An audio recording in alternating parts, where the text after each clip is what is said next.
Bonsoir à tout le monde et bienvenue sur la chaîne de l'univers de l'ange Cathy en ce samedi soir, donc 15 février 2025. J'espère que vous allez bien. Alors, je réponds à Marie-Yvonne, je vais très bien, mais c'est vrai que vendredi, je n'ai pas eu le temps de venir avant de la tombée de la nuit, puisque je vous ai dit qu'à partir de la tombée de la nuit du vendredi jusqu'au samedi soir, je ne partageais pas de vidéos, je réponds quand même aux commentaires, je partage certains dictons, certaines phrases, etc. Sur le post hein, qui remplace la communauté.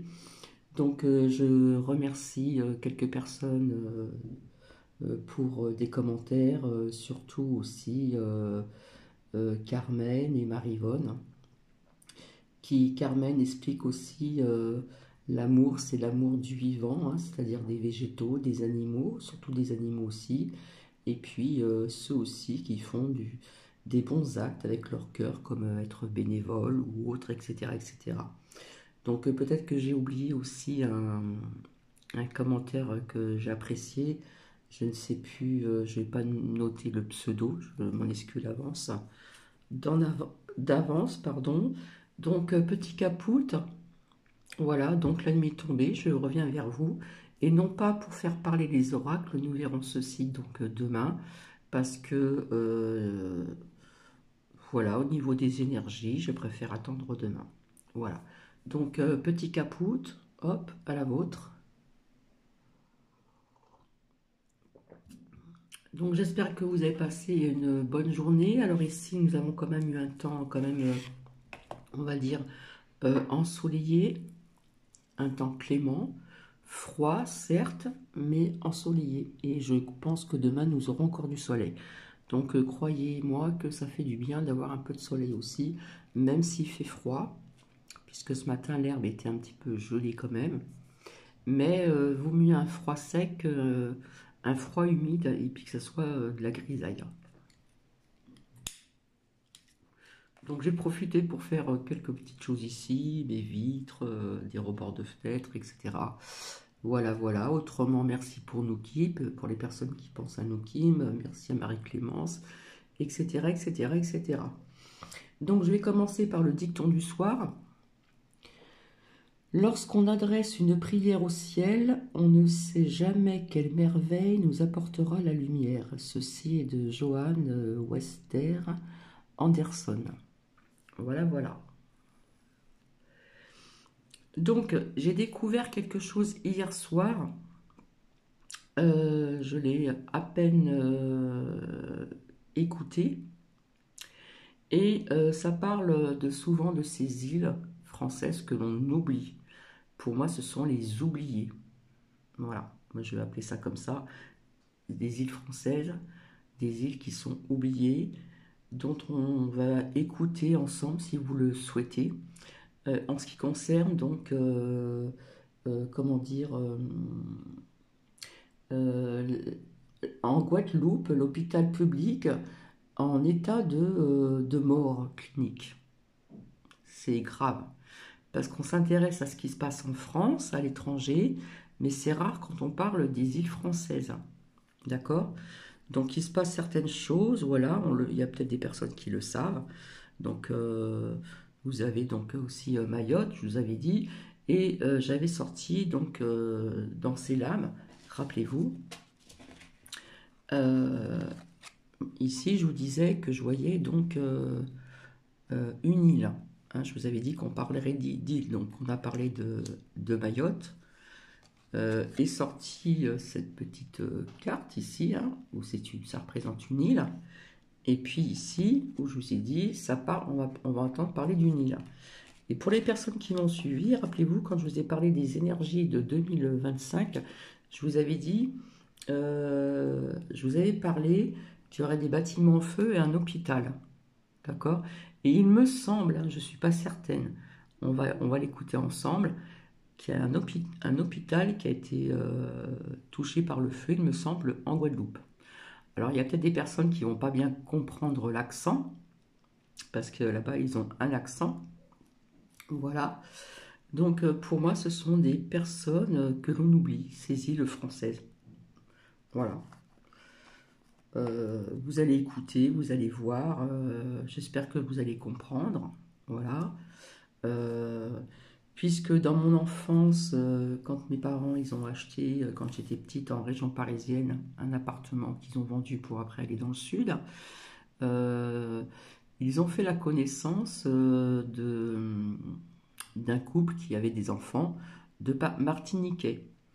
Et si vous voulez, c'était une bonne ambiance. De temps en temps, ils venaient manger à la maison. De temps en temps, c'est nous qui y allons. Et puis du coup, nous avons joué un petit peu ensemble avec les enfants. Donc il y avait un petit peu de tout âge. Et il y avait une Patricia, malheureusement, qui est décédée. Voilà, et je m'amusais avec elle. Et jamais j'ai posé de questions à mes parents. Pourquoi qu'elle a une couleur différente que la mienne, que la nôtre, etc. etc. Chez Cathy, ça n'existe pas. D'accord? D'autant plus ici qu'avec cette petite carte, hein, on voit plusieurs religions. Donc j'ai côtoyé plusieurs religions aussi différentes. Et c'est pas pour ça que voilà. Donc ici en dessous, j'avais marqué l'unisson, hein, parce que comment dire, ah, désolé. Vis-à-vis de pas mal de choses, on nous divise. Déjà, à partir de religion aussi, hein, nous sommes divisés. D'accord? Voilà. Donc, vu ce que je vous ai dit quand j'ai fait le titre Les énergies de 2025, je vous ai parlé aussi d'un hôpital qui serait touché par le feu. Donc, il me semble que l'on en parle. Donc, je ne sais pas si c'est très long ou pas. Euh, donc, si c'est très long, je vais peut-être le faire en deux parties. D'accord? Donc, moi, j'oublie pas ces personnes, hein, qui font partie de la France. Ce sont des îles françaises. Et je les appelle les oubliés parce que ce que vous allez entendre. Alors, j'ai demandé par commentaire, quand j'ai écouté un petit peu ceci, si je pouvais le partager. Au contraire, on m'a dit oui. D'accord? Donc, je vais même vous montrer donc. Euh, comment dire, je vais vous faire écouter, mais je vais vous faire aussi visionner. J'espère que ça va intéresser certaines personnes, parce qu'il y a certaines choses qu'on ne dit pas dans les médias non plus. D'accord? Voilà. Donc pour Cathy, ce sont les oubliés du gouve qui ment. Voilà. Donc j'espère que j'aurai pas de soucis avec ce partage.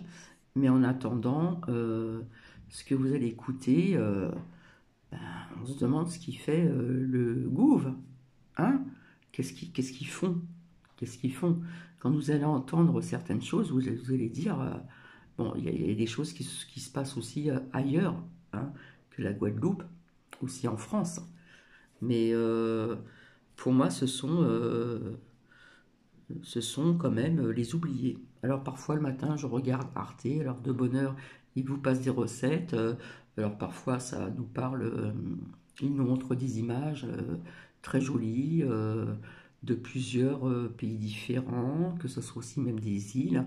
On nous montre des recettes, voilà, que certaines personnes ne connaissent pas, que l'on peut découvrir, leur mode de vie, etc., etc. Et cetera. Et je trouve que c'était très intéressant. Donc on nous montre des belles images, mais on nous montre aussi un petit peu la pauvreté, hein, surtout qu'en Guadeloupe, il y a beaucoup de pauvreté. Voilà. Donc du coup, assez rapidement, ma sœur aînée étant plus jeune, euh, quand ce couple martiniquais a perdu leur fille, ils sont retournés donc en Martinique et nous avons gardé contact. Ils ont gardé contact aussi avec ma mère, mon père, puisque la maman venait faire des cures à Vichy. Donc de temps en temps, elle venait nous voir. Et puis, on a certainement proposé à ma sœur aînée d'aller en vacances là-bas chez eux, donc en Martinique. Et quand ma sœur est revenue, quand j'ai vu les photos, c'était magnifique. La plage était magnifique, le sable était blanc, avec des palmiers et tout. C'était franchement. Du coup, elle devait rester un mois. Elle est restée un peu plus d'un mois, tellement que c'était super. Voilà. Donc c'était des personnes, d'après mes souvenirs d'enfance, très gentilles, des gens tout le temps souriants, qui aimaient bien rire, etc. etc. Euh, C'était une bonne ambiance, hein. Donc, si ça vous intéresse, parce que justement, on m'a répondu, hein, j'ai demandé la permission de faire ce partage, on m'a répondu oui, oui, il faut qu'il y ait des choses qui se sachent. Donc, je vais me lever, plus de lumière, et je vous laisse visionner et écouter, d'accord? Voilà. Donc, je mets sur pause et je reviens. Ah, j'ai omis de vous montrer ce que l'on m'a apporté ce matin. En ce moment, je suis gâtée. Et j'ai eu des crêpes, des petites crêpes. Ouais, je ne sais pas comment vous les montrer. Des belles petites crêpes en forme de fleurs. Voilà. Donc, bah, c'est gentil de la part de cet ami encore qui m'a fait des petites crêpes. Voilà. C'était juste une petite aparté. Allez, à tout de suite. Bonne écoute.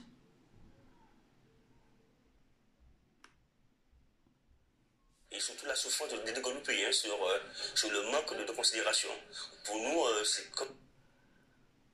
comme si c'était du bétail en fait. À un moment donné, on en a marre. Cette situation n'est pas du tout nouvelle. Ça fait des années que nous en parlons. Nous avons des patients qui sont là depuis des heures, voire des jours. Il y a eu même mort d'homme.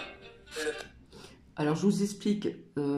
Quand j'ai découvert ce partage, ça a été partagé hier à l'heure, je ne sais plus quelle heure qu'il était. Ça faisait 4 heures que c'était en partage. Donc, apparemment, ça ne date pas de maintenant. Donc, d'après ce que j'ai pu comprendre, hein. Parce que là, je viens de voir 2018. Donc, je ne sais pas si après, on parle du présent. Je n'en sais rien, mais en tout cas, je vous le fais donc visionner, écouter. Le patient, il meurt sur le brancard aux urgences. Il est resté plus de 2 heures à vous dire qu'il avait mal au ventre, que son ventre était bien bandé, et vous n'avez rien fait. Comme on dit souvent, on ne peut pas être malade et soigner un malade. Les camions pompiers stationnent pendant des heures et des heures avec le malade dans la voiture.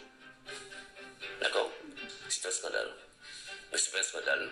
C'est pas un fait exceptionnel. C'est le quotidien. La question fondamentale de l'organisation, de l'offre de soins, de l'accès aux soins, la qualité des soins dans ce pays Guadeloupe, c'est une question politique. Traiter ces questions relèverait selon l'État, relèverait selon notre représentation politique d'une prétention de dénoncer l'État français, de dénoncer le système colonial. Nous avons le droit aux soins, nous avons le droit à la santé. Ce n'est pas un accident qui est moins d'essence en Guadeloupe. Ce n'est pas un accident si les femmes enceintes meurent à la naissance de leur bébé. Ce n'est pas un accident si 100 000 Guadeloupéens sont atteints de comorbidité. Ce n'est pas un accident s'il y a autant de malades atteints de diabète, du sida, de l'hypertension artérielle et des maladies cardiovasculaires. Ce n'est pas un accident. C'est la résultante de l'organisation, de la mise en œuvre d'une société où les droits humains ne soient pas respectés.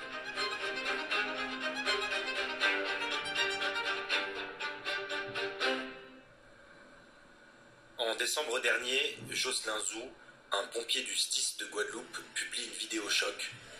On y voit des dizaines de camions de pompiers bloqués devant le service des urgences de Pointe-à-Pitre. On y voit des patients entassés, certains souffrant sur des brancards à même le sas d'entrée. Ce pompier dénonce des conditions inhumaines d'accueil et fait part du ras-le-bol des travailleurs de l'hôpital. En fait, à un moment donné, on en a marre. Parce qu'on a tenté par moment de régler la solution. On a déjà écrit au préfet, on a déjà écrit au président du conseil départemental. Ça ne date pas d'aujourd'hui. Et quand on arrive, on voit des collègues qui sont exténués, des collègues qui sont fatigués, qui crèvent la dalle. Et on voit aussi des personnes qui souffrent des brancards, sur nos brancards. On voit le CHU qui est bondé et qui n'a pas de solution en fait. Et c'est compliqué. Pour l'instant, nous sommes pour moi d'une période normale, même si on parle de fête, mais je dis que nous sommes assujettis à des aléas climatiques. Les cas toujours, nous cumulons toutes sortes de catastrophes possibles. Donc, que ce soit les cyclones, que ce soit les tremblements de terre, tout ça, les tsunamis. Donc, je me demande si nous n'avons pas la capacité de gérer ça, simplement comment nous allons faire pour gérer ces catastrophes-là. Suite à notre comité de presse, en fait, là, les choses ont bougé. Il y a le député Olivier Servat à faire geste. On a le secrétaire SUGTG qui nous soutient dans cette affaire-là aussi. Donc, tout on bouge, mais en fait, c'est des épiphénomènes, c'est-à-dire que ça ne règle rien, ça ne change rien en fait. Beaucoup de mots, c'est très peu de chocolat en fait, on va dire ça comme ça, donc ça donne rien en fait, et ça retombe jusqu'à ce qu'on fasse encore un coup de gueule, et puis ça repart, et puis sinon ça donne rien. Et on se complaît dans cette situation. Voilà. Donc la vidéo qui a circulé, c'était pour montrer vraiment notre cadre et surtout la souffrance des Guadeloupéens sur le manque de considération. Pour nous, c'est comme si c'était du bétail en fait. Selon les syndicats de la santé, cette situation chaotique serait récurrente et engendrerait une mise en danger grave pour les patients et le personnel soignant. Pour comprendre les raisons de cette crise de l'hôpital public en Guadeloupe, nous sommes allés à la rencontre de Brigitte Amassin, secrétaire générale du syndicat majoritaire au sein du CHU, l'UTS-UGTG. Cette situation n'est pas du tout nouvelle puisque nous, en tout cas, à l'UTS-UGTG, ça fait des années que nous en parlons.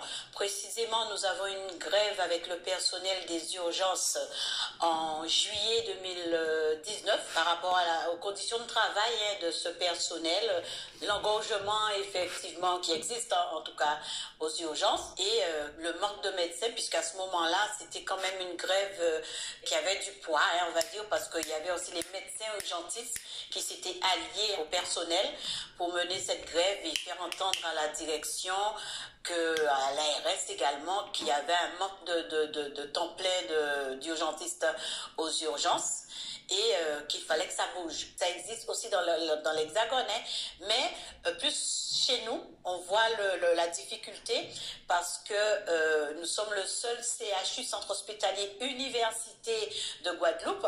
Nous sommes scindés entre la Basse-Terre et la Grande-Terre. Le CHU se retrouve sur le territoire de la Grande-Terre. Donc nous avons des deux côtés d'ailleurs cette population qui se replie sur le CHU pour les urgences. Donc ça montre qu'il y a une masse de cette population.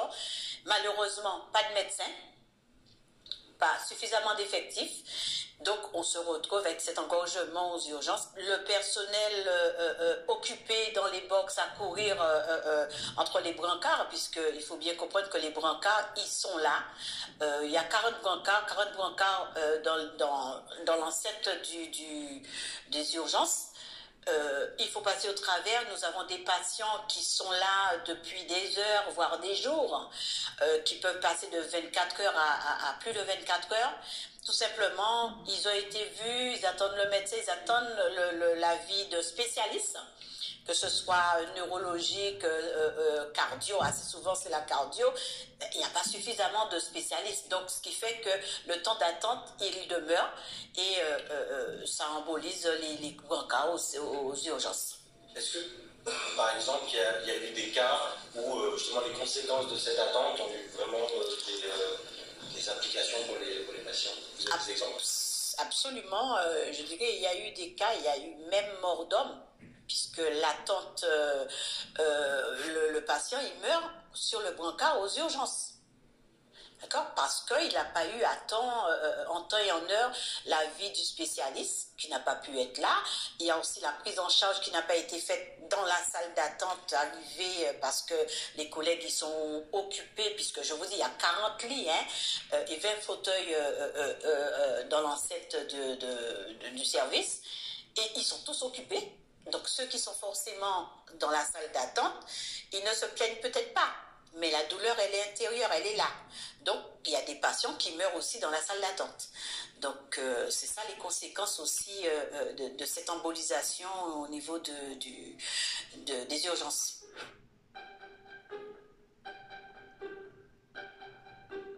Je crois qu'il n'y a pas d'attractivité pour faire venir le personnel, je dirais, médical, le personnel médical, parce que tout simplement, il faut faire avec les moyens du bord. Ça aussi, c'est notre combat quotidien où on demande du matériel encore et encore. Donc, je pense que les médecins ne veulent pas se mettre en danger, mettre leur diplôme en danger, ce qui fait que, voilà, puisque entre médecins, ils se parlent quand ils se retrouvent. Ils ont des réseaux, ils discutent et ils sont passés par là, voilà. Donc, ils disent bien que c'est pas possible de travailler dans ces conditions-là. Et quand le matériel ne suit pas, le personnel, le patient plus ou moins, ira ailleurs, là où il se sent bien. Et en clinique, on sait qu'on est un petit peu mieux lotis, on va dire, par rapport au matériel performant qu'on est high-tech et tout. Donc, on est quand même dans le privé, c'est pas du tout la même chose que le public. Pour ceux qui en ont les moyens. Pour ceux qui en ont les moyens, bien sûr. Ce qui a changé encore une fois, et on se répète, hein, c'est le manque de matériel. Le personnel est à bout. La maltraitance, on va le dire, hein, la maltraitance qui est là. Au niveau de la maltraitance des patients et la maltraitance déjà, je dirais, du personnel. Déjà du personnel qui forcément transpire sur la manière de prendre en charge le patient, qui n'est pas forcément volontaire. Mais quand on est mal à l'aise, comme on dit souvent, on ne peut pas soigner, on ne peut pas être malade et soigner un malade. Automatiquement, moi, un moment j'y vais, je fais malléable, serviable, j'y vais, mais un moment je dis non stop parce que je sens que le fil il est bien tiré et je ne peux plus y aller, donc je dis non stop. Et au fur et à mesure, alors là aussi, soit celui qui ne dit rien, qui se tait, et bien burn-out, et j'en peux plus, et dépression. C'est ça aussi, la qualité de vie au travail, hein, et qui se dégrade au fur et à mesure dans l'hôpital public, en tout cas, peut-être moins en hôpital privé, en clinique privée, mais au niveau de l'hôpital public, c'est ce qu'on trouve. Et l'absentéisme est présent, très, très, très, très présent dans ces lieux, hein, et pas parce qu'on a envie, mais parce qu'on n'en peut plus. Gaby Clavier est le leader historique de l'UTS. Il est une figure de l'Union Générale des Travailleurs de Guadeloupe et il plaide pour une approche politique globale face aux problèmes de santé publique auxquels font face les Guadeloupéens et les Guadeloupéennes. Pour lui, une réponse simplement hospitalière ne réglera pas la crise. C'est l'entièreté du système qui est à repenser. Je rappelle quand même qu'il est reconnu, il est établi que 100 000 Guadeloupéens, 100 000 Guadeloupéens sont atteints de comorbidité. Il est reconnu également que la population de Guadeloupe, 350 000 habitants, en 2030, 30% de la population aura plus de 65 ans. Nous sommes la deuxième région de France, où la population est atteinte par les maladies du mode de vie. Diabète, hypertension artérielle, insuffisance alcoolique, maladie cardiovasculaire. Je cite simplement. 24% des femmes en situation de grossesse sont obèses, 24%. D'accord? Vous voyez, c'est une population atteinte de comorbidité, mais une offre de soins qui n'est pas conforme, n'est pas en réponse à cette comorbidité globale. Je rappelle également que nous sommes dans un pays à fort risque sismique, risque volcanique, risque cyclonique, avec une population, j'allais dire, qui est atteinte de fort taux de pauvreté, et également d'éducation massive de santé singulièrement. Donc l'embouteillage que l'on observe depuis quelques temps en urgence, ce n'est pas du tout exceptionnel. Nous avons le même phénomène pendant les grandes vacances. Il y a plus de population. Nous avons le même phénomène en situation de forte pandémie, la grippe actuellement, le Covid il y a quelques mois. Nous avons le même phénomène également de fête, notamment le carnaval.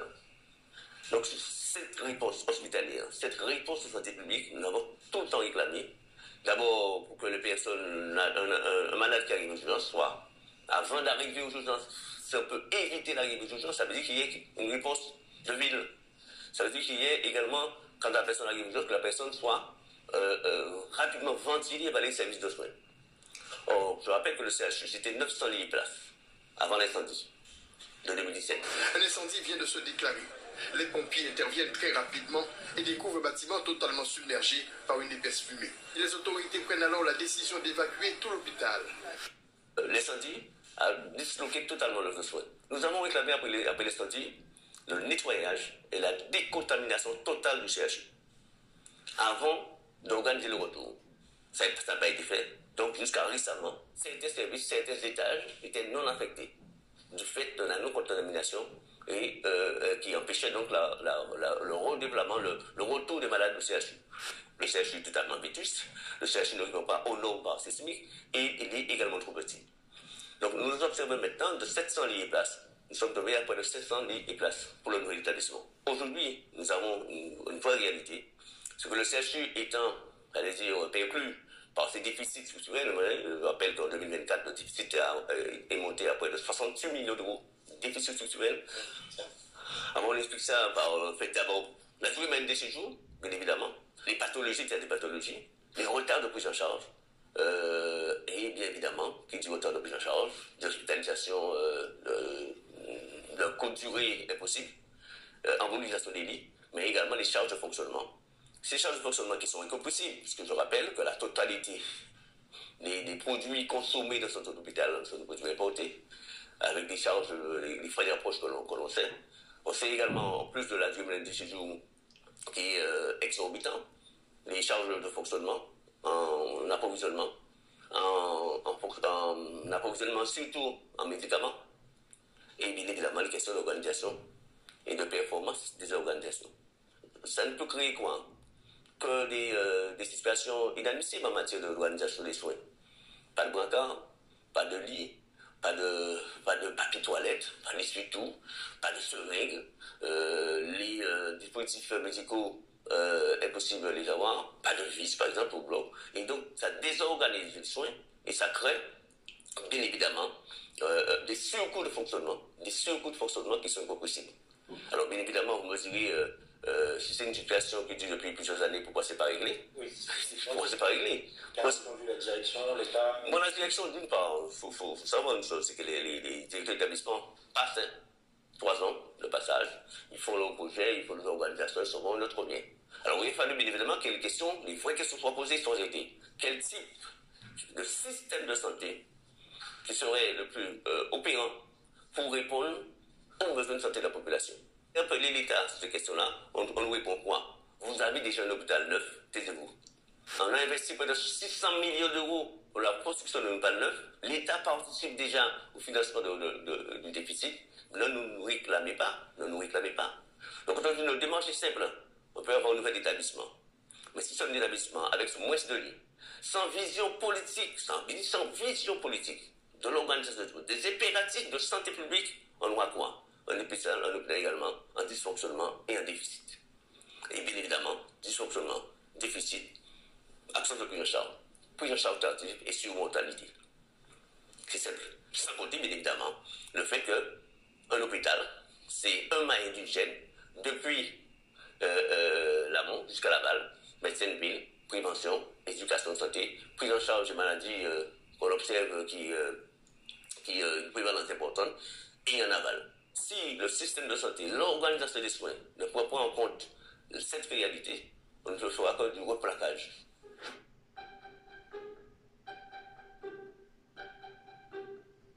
Pour résoudre ces déficits et ces inégalités, ce serait de développer ce qu'on appelle l'activité ambulatoire.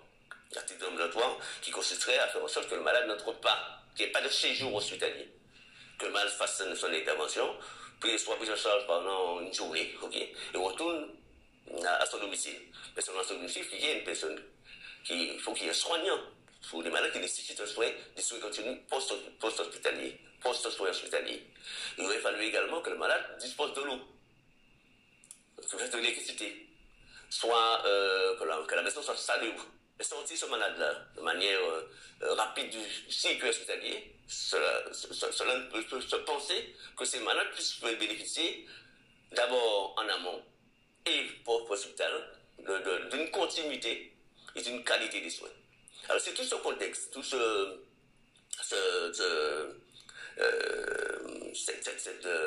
visibilité globale que malheureusement nous n'avons jamais pu encore débattre et discuter avec l'État. Nous aurions tellement aimé qu'il y ait une vision prospective de l'organisation des soins sur la base des effectifs, mais sur la base également de la configuration des services. Et les différentes crises que nous avons connues, la crise de l'incendie, la crise du Covid, et les crises liées également à la société guadeloupéenne actuellement, il faut qu'à chaque fois, c'est le système hospitalier qui est impacté. Le système de soins qui est impacté, c'est la santé des gens qui est impactée, parce que, au fond, au réel, ces questions de fond réel ne sont pas, sont connues, parce que tout ce que je dis là, ce sont les documents de l'INSEE, ce sont les documents de l'ARS, ce sont les documents du CHU, qui établissent ces réalités. Nous avons le droit aux soins, nous avons le droit à la santé. Et tout ce qu'on nous impose actuellement, C'est une réponse hospitalière, une réponse hospitalière basée simplement sur l'activité hospitalière et la rentabilité aussi, la rentabilité du marché.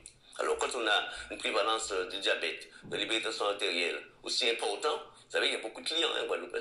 Il y a des dizaines de milliers de clients.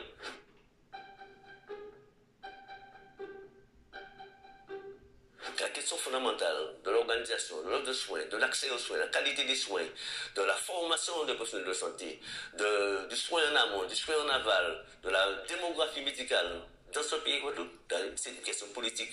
Et tant que cette question politique ne sera pas absorbée, abordée, par les, ce qu'on appelle les acteurs sociaux, les politiques, on aura cette situation de défaillance et de mépris, voilà, de mépris des droits des patients et des droits de la population de Guadeloupe.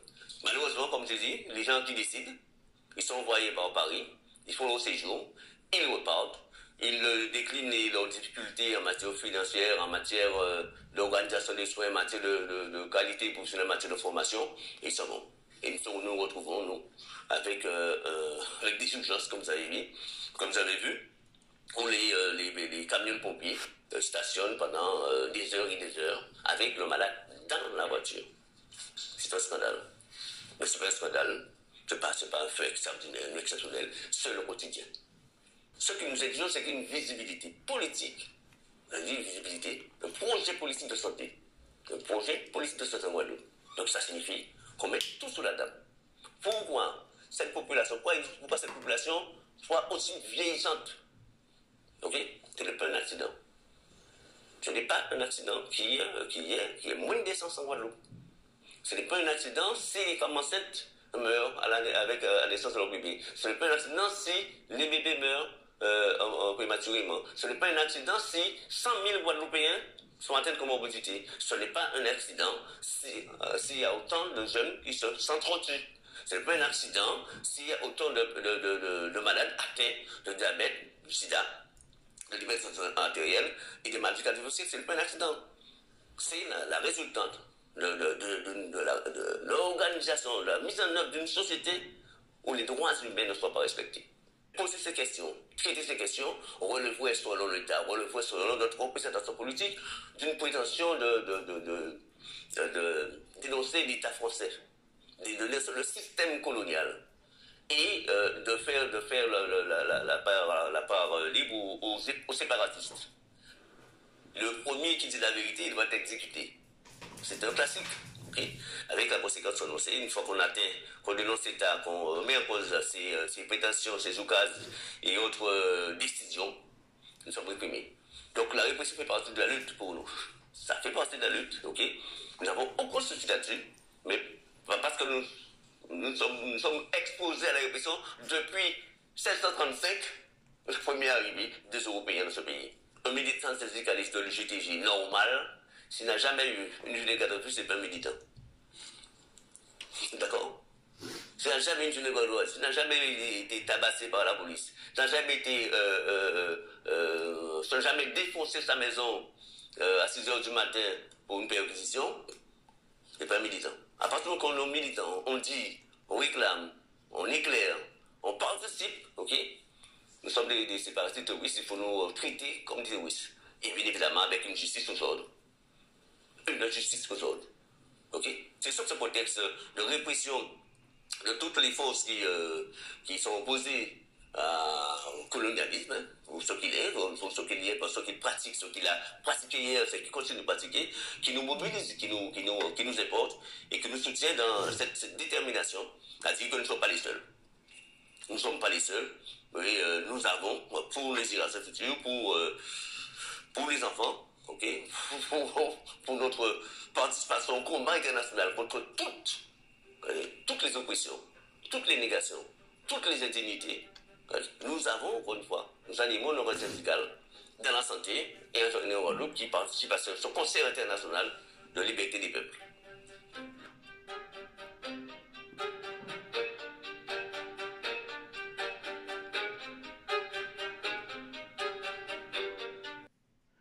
Donc voici, ça a duré un peu plus de 30 minutes, hein, parce que j'ai blablaté aussi.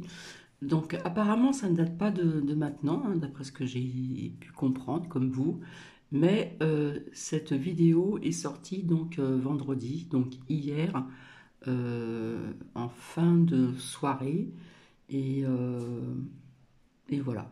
En attendant, je vois toujours quand même un hôpital, je ne sais pas où, qui va être en feu aussi, hein, des bâtiments encore, etc., sans être pessimiste. Voilà. Donc, il existe, on le sait maintenant, on le sait, hein, qu'il y a aussi des lits en moins en France, ici, Paris, la Petite Couronne, et puis bien ailleurs. Ça, on le sait aussi, hein. Voilà.